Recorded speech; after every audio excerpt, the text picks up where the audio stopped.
លោកបណ្ឌិតជួនកក្កដាបានសរសេរបង្ហោះនៅបណ្ដាញសង្គមថាលោកជឿថាភាពជឿចាប់គឺមានគ្រប់រូបភាពក្នុងបេះដូងកូនខ្មែររបស់យើងពេលគេឈ្លានពានយើងធ្វើបាបយើងហើយគ្មានអន្តរជាតិណាមួយជួយយើងប៉ុន្តែយើងកុំយកពាក្យជេរដើម្បីដោះស្រាយភាពជឿចាប់អីព្រោះអាចនាំឲ្យយើងទទួលផលមិនល្អដូចជាទី1បាត់បង់សេចក្តីថ្លៃថ្នូរនៅពេលដែលប្រើពាក្យអសុរោះឬពាក្យជេរប្រមាថវាមិនបានធ្វើឲ្យយើងមើលទៅខ្លាំងពូកែជាងគេនោះទេប៉ុន្តែវាបង្ហាញពីកម្រិតសីលធម៌និងការអប់រំរបស់យើងទៅវិញមនុស្សជុំវិញខ្លួននឹងវាយតម្លៃទាបមកលើបុគ្គលដែលចូលចិត្តប្រើពាក្យជេរទី2បង្កើនកំហឹងនិងសេចក្តីក្តៅក្រហាយការជេរគ្នាមិនមែនជាដំណោះស្រាយបញ្ហានោះទេប៉ុន្តែវាគឺជាការដុតបញ្ឆេះកំហឹងឲ្យកាន់តែខ្លាំងវានាំឲ្យចិត្តមិនស្ងប់បង្កជាភាពតានតឹងក្នុងអារម្មណ៍និងប៉ះពាល់ដល់សុខភាពផ្លូវចិត្តយ៉ាងខ្លាំងទី3បំផ្លាញទំនាក់ទំនងមិនថាក្នុងរង្វង់គ្រួសារមិត្តភ័ក្តិឬកន្លែងការងារឡើយការប្រើពាក្យជេរប្រមាថនឹងបំផ្លាញទំនុកចិត្ត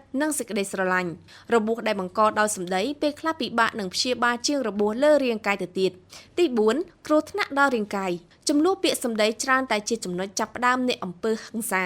នៅពេលដែលភាគីម្ខាងទៀតមិនអាចអត់ធ្មត់បានវាអាចឈានទៅដល់ការវាយតប់គ្នាដែលបណ្ដាលឲ្យមានរបួសស្នាមបាត់បង់ទ្រព្យសម្បត្តិឬអាចឈានដល់ការជាប់ពន្ធនាគារបើសិនខុសច្បាប់ទី5ជាគំរូមិនល្អដល់ក្មេងៗប្រសិនបើជាអាណាព្យាបាលឬជាគ្រូបង្រៀនការប្រើពាក្យជេរប្រមាថនឹងធ្វើឲ្យក្មេងៗចងចាំនិងយកតម្រាប់តាមដែលវានឹងបំផ្លាញអនាគតនិងសីលធម៌របស់ក្មេងៗជំនាន់ក្រោយហេតុដូច្នេះការចេះទប់កំហឹងនិងការប្រើពាក្យផ្អែមល្ហែមឬការពិភាក្សាដោយហេតុផល